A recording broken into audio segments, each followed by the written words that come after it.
Hello and welcome back to Beyond Resistance Pod, where we share hard-won insights to build blue power in red communities and start winning. I'm Sarah Schultz. And I'm Jennifer Austin. Jennifer, it's so good to see you today. We were going to have an amazing guest this afternoon, and they had an emergency, so had to reschedule. They were helping out a friend, which is just an example of the type of people that we have on our podcast. Yeah, exactly. So we're looking forward to, and don't want to ruin the surprise of who that guest was, but just know that she is on the waiting list for the future, and I cannot wait to have a conversation with her. Yeah. It's going to be awesome. So today's pod is just me and Jennifer. Jennifer, what are you fired up about these days? Okay, so first, before I tell you what I'm fired up about, I have to give everybody a warning. We talked about warning labels last week. Well, this week, my warning label is my ring light could fall off at any time, just so you know. I've got it like perched up on my big monitor because I just felt like it was too dark, and yeah, it could fall at any minute. Okay, so all right, well, don't sneeze or cough or anything like that. We'll try not to get too worked up. Okay. We'll try not to get too worked up. Yeah. So what I'm fired up about is, so first of all, we are going to Crooked Con in November, you and I. And I didn't tell you, I've been emailing back and forth with Ashley and Sarah from United She Stands, and they are also going to Crooked Con. Oh, that'll be awesome to see them in person. Oh, yeah, very so cool. We're going to get to see them in person. I'm so excited. But in conjunction with Crooked Con, we bought our tickets. We planned on going. You know, we know what we want to do. I decided for the second time to email Crooked Con and Crooked Media and tell them that they need to have our pod in their lineup of podcasts, and that they need to see our 5 steps to building blue power, and they need to, have us as presenters at Crooked Con. Now, it's a long shot, but you know what? Yeah, that's what we do. We're big, we're bold, we go for it. So that's, I haven't quite finished the email yet, but yeah, that's what I'm excited about. Do you want to describe for folks who don't know what Crooked Con is? Yeah, so I'm going to assume that most of you know who Pod Save America is, but if you don't, they are a political podcast that started 2016. Most of them worked on the Obama team in the White House and in his elections. And they started a podcast that was, first it was just them, and they've expanded out to Crooked Media, has all kinds of different, mostly politically based podcasts. And I think we would be an excellent addition to their lineup. I do too. I mean, I'm biased, but I agree. Yeah. Oh, well, in Crooked Con, sorry, I didn't really explain that. Yeah. So it's a conference in Washington, D.C., and it's going to have all sorts of people, politicians, pundits, people like us that, work in the spaces. We're going to go there for conferences and shows and 2 days of just networking and getting to know people and learning some things along the way. Yeah, it's going to be awesome. And I agree. I think as far as we know, right, we're among the only voices from rural and kind of rural adjacent areas, like Midland, living in kind of swing states who have made great strides to move the needle and move our communities toward, democratic and progressive ideas. And so you all know, if you've been listening, that's what this podcast is all about. And I think the voices of the folks who are in the trenches, who have been doing this work for a long, long time, and who have been proven that they can be successful, need to be elevated, not just for the sake of, patting ourselves on the back or our ego, but because I think, and that's the whole purpose, that there are real learnings here that are not being spread across the kind of progressive movement. And we can make a real difference in other red areas with other folks that are trying to turn their communities around. Yeah. And that's a lot of what I told them, because you know me and I know you, we're both pretty generally humble people. It's not that we don't know what we've done. And we have sort of had to start propping ourselves up, you know what I mean? Telling everybody how great we are. That does not come naturally to us. This is not a thing that I'm really good at. So that's one of the things I was, basically telling them, you need us because we've done it. What we want other people to do, we've done it in our community, and we can help other people figure out how to do it in their community. Yeah, for real. So hopefully For they'll real. listen to us. Yeah, I mean, and that gets me connected to what I'm fired up about because we are getting the word out kind of every way possible. And we got invited to go to the Tuscola County Democratic Party monthly meeting last Thursday, was it? It was a very like whirlwind thing. It was like, hey, you want to come? We're like, oh, we think we can come. And then it was like, okay, let's go. And we hit the road, and it's about an hour drive, kind of up toward the thumb of Michigan, from Midland, and got to spread our kind of message about what we've been able to accomplish and how we got there and what we learned. It was like part pep talk, part sort of technical kind of skills training. And it was so awesome to be in that space. And I know that they're in an area that they, that is fairly red, and that they're, a group of folks who are just trying to do the good work. And we got to listen to, all of their committee reports and hear all the great things that they're doing. And they seemed very receptive to what we were saying and kind of energized and motivated after our presentation. And it just gave me just more sort of ammunition to like want to go out in the world and continue to like share, because again, and one thing I said to them, and I'll just keep saying, like, you and I don't get paid for this. Like, we spend our own time and our own treasure and our own efforts and blood and sweat and tears doing this, not because we're, enriching ourselves in any way, but because we truly believe that there's learnings here in Midland and the success that we've had that we can take to other places and have similar success. And so sharing that message last Thursday, I'm still fired up about that. It was really awesome to be in that room of such awesome people.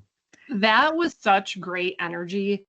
It felt like, because sometimes you give a presentation. I mean, I've given presentations, you've given presentations, and there's definitely times when I feel like I'm just talking at these people, and not about this. This was like our first Beyond Resistance presentation, but just, I mean, I've been chair of the party, I've done different things, whatever. Like, and you're an HR specialist, and like, we've given plenty of presentations, and there are times when I'm like, I just want to get through this. They clearly don't care. That was not the case. No. We even said, like, hold your questions till the end, and they didn't. And most of them did, but some of them were like, no, I just have a question. I got to ask about this one thing. And like, and it was really engaging and energetic, and like that you could see really with some of them how their light bulbs clicked, where, oh yeah, we can do that. And like one of the things that we loved was we had planned to go, and they had told us where we would be in the agenda, and I had shown it to somebody, and they were like, oh, why don't they just let you go first? Because we do that a lot in our Midland County Democratic Party meetings. We let a presenter go first so they don't have to sit through the whole meeting. I'm really glad they didn't do that, because we got to learn more about what Tuscola is doing and what they care about, and like the different things. And we could tie that in, because a lot of communities are already doing some of the things that we talk about. So it's just reinforcing that and giving them, ideas to do more. Yeah. And there was a young person there who was just getting started into activism, and had connected with Indivisible, and was looking to start up like an activist group in her community. And we exchanged phone numbers, and that will be a really great connection to, like, hopefully the information can proliferate. And I'm really excited and fired up still about it. And if you're listening to this, Jennifer and I are like thrilled to go to other communities, other local Democratic parties, other spaces, to just share like what we've learned and a little bit of like motivation to, continue into the fight. It fills our cup to be able to be invited to go do those things, as much as it helps anyone who's listening. And so just reach out. We're totally happy, either virtually or in person, if we can make it, to show up and to share, for sure. Yeah. So what else is on your mind?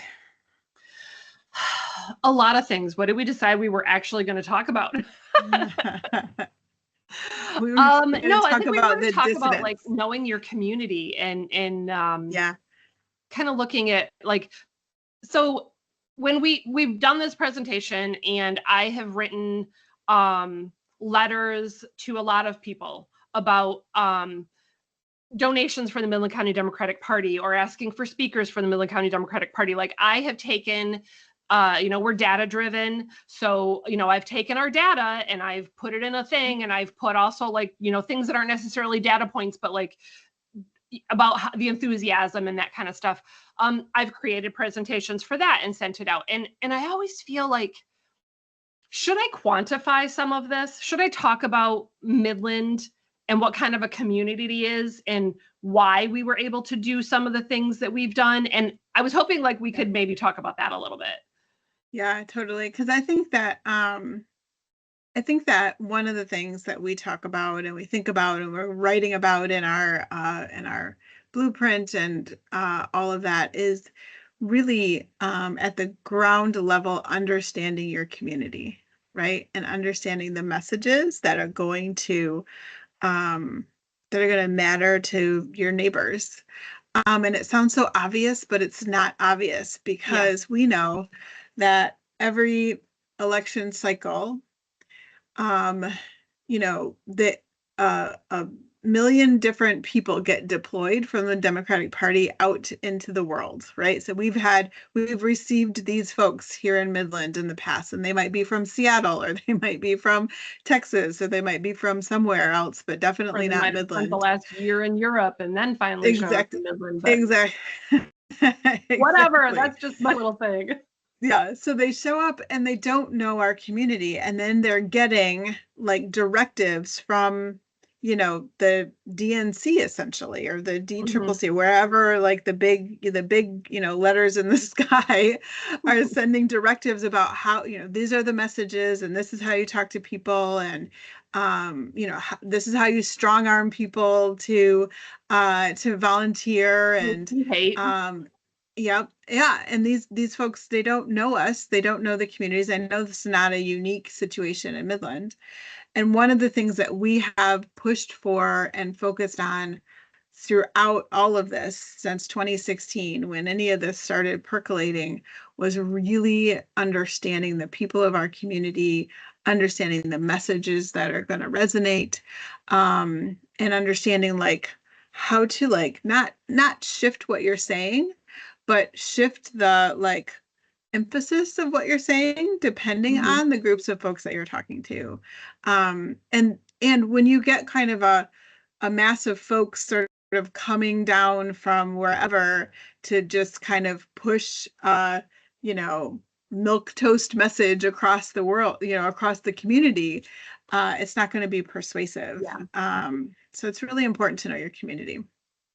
Yeah, and it's the milk toast watered down message, which is a huge problem for the Democratic Party in general. Totally. That's something they for sure need to work on. It's the specific messages for specific communities. The city of Midland is the headquarters of Dow. So we have a lot of educated people. That doesn't mean that we don't have all kinds of people. We do. And you need to think about your message based on who you're talking to. Um, so yeah, that's one thing. And then Yeah. I think that kind of made Midland sort of primed to flip blue, the city of Midland to be specific, but not in so much as like, oh, we didn't have to work. I Oh mean, yeah. a lot of Yeah. these people have been Republicans all their lives, and they were just going to continue being Republicans unless you give them a reason not to. Yeah. We we're even seeing that a little bit. I don't want to go into too much, but like we've had some former Trump supporters come to the Women of Michigan Action Network and say, I can't believe I ever Sure. supported him. What was I thinking? We've had people that, are thinking about running for office that used to be Republicans and that Hmm. sort of thing. Like we have to kind of, find ways to bring them in as well. But one thing that I think one thing I haven't found the right message yet. And I want us to work on that as our party and as other parties, rural communities, people that are in unions or in labor jobs. I'm not sure exactly how we message to them, but I can for sure tell you we ain't doing it now. So Yeah. Yeah. That's a challenge for sure. I also think like that Midland's just an example, right? So knowing our community, we know like that there's a decent percentage of folks who are educated, who have high levels of education. That's just the only reason that is true is because Dow, the corporation, is headquartered here. And yeah. Dow, the corporation, in order to like hire folks that they need to do high level chemistry type jobs, need to hire PhDs. So Midland ends up being a high per capita of folks with higher degrees of education. And understanding that nuance was super, super important to getting Mm-hmm. the message out, right? And to being able to connect to things like science, right? Mm-hmm. When Science we're is thinking real. about like global warming and global climate change, and being able to connect to like, um, you know, the difference between fiscal policies and social policies, right? Mm-hmm. And the like idea about like how people think about, you know, tax um, laws and their impact on them versus like social laws. And Midland tends to be fairly, for example, fairly uh, kind of pro LGBTQ for a city our size.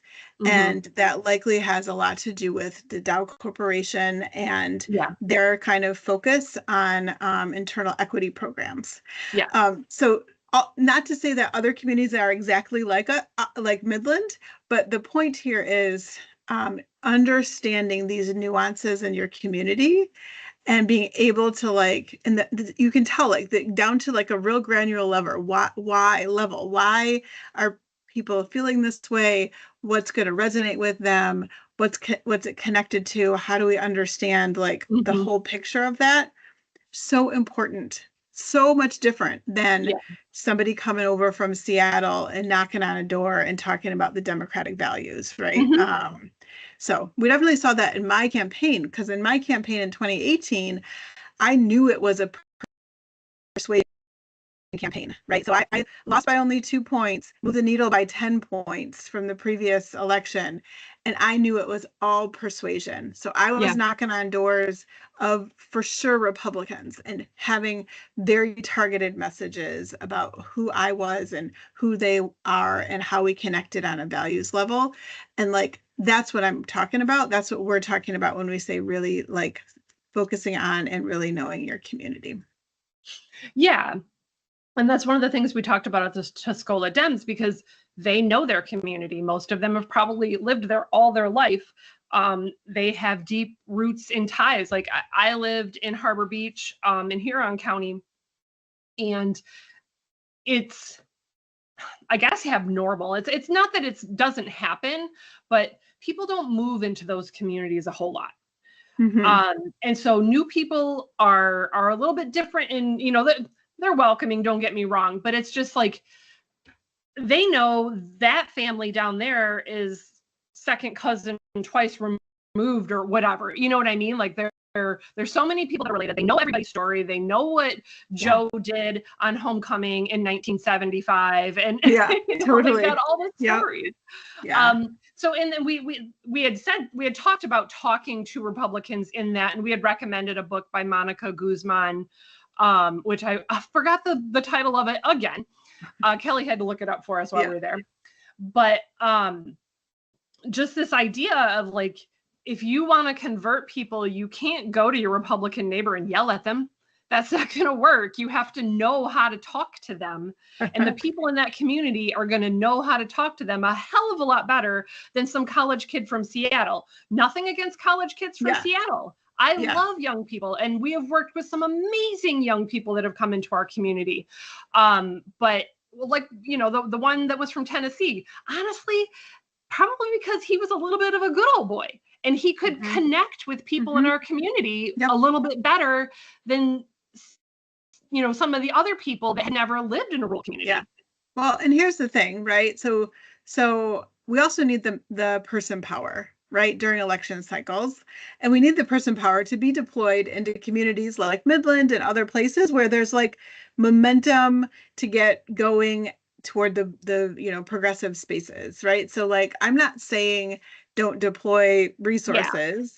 What I'm saying is, and where we actually had some conflict with folks was that when you do deploy those resources, coordinate with the people on the ground who know that community the best. Yes. Don't deploy those resources and then say it's our way or the highway. We're the only ones who know how to do this, and try to like box out the local kind of folks or continue to butt heads with the local folks or whatever. We're all on the same side, and we should be coordinating with each other, and there should be a high value placed on that local knowledge. And we find that, by and large, that there is not that. There's not like this directive from above, from the Democratic Party at large, to do that coordinating. We have found that there have been folks who were deployed to Midland who are willing to work with us and coordinate with us anyway, regardless of what they were being told by the DNC.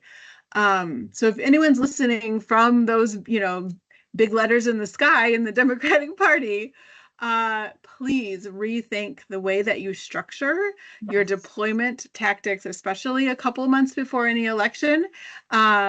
If the community on the ground has a strong, sense of what the community is, leverage that knowledge. That's the best way to get and win elections, and to win people over, not by just sending out straight just messages and clocking hours on the doors without actually making a difference in those conversations.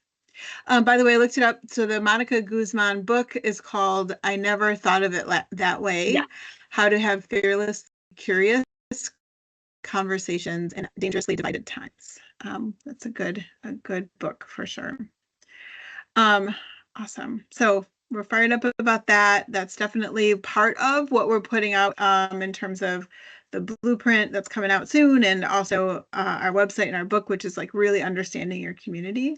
You'll hear me talk a lot about transactional versus transformational relationships, and this idea fits into number that one bucket. On the list. Yeah, for sure. So important. So that, just to remind everybody, our blueprint will come out October 14th on our website. Website is not done, so don't look for it. We're gonna get that all prettied up.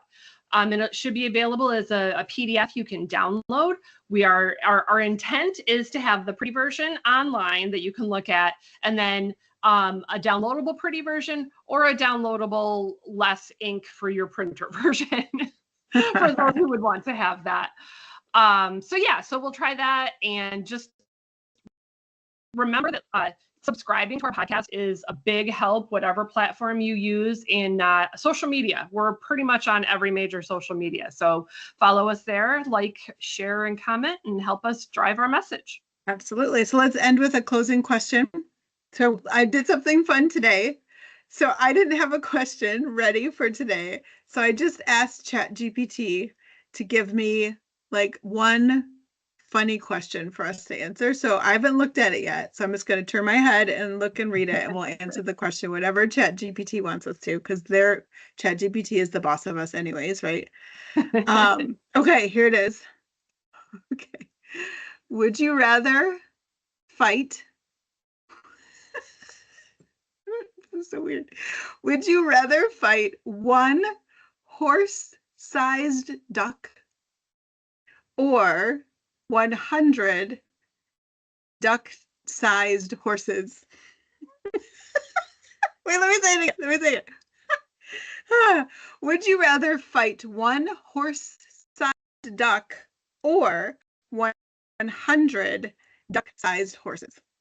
I don't know. They're all dangerous.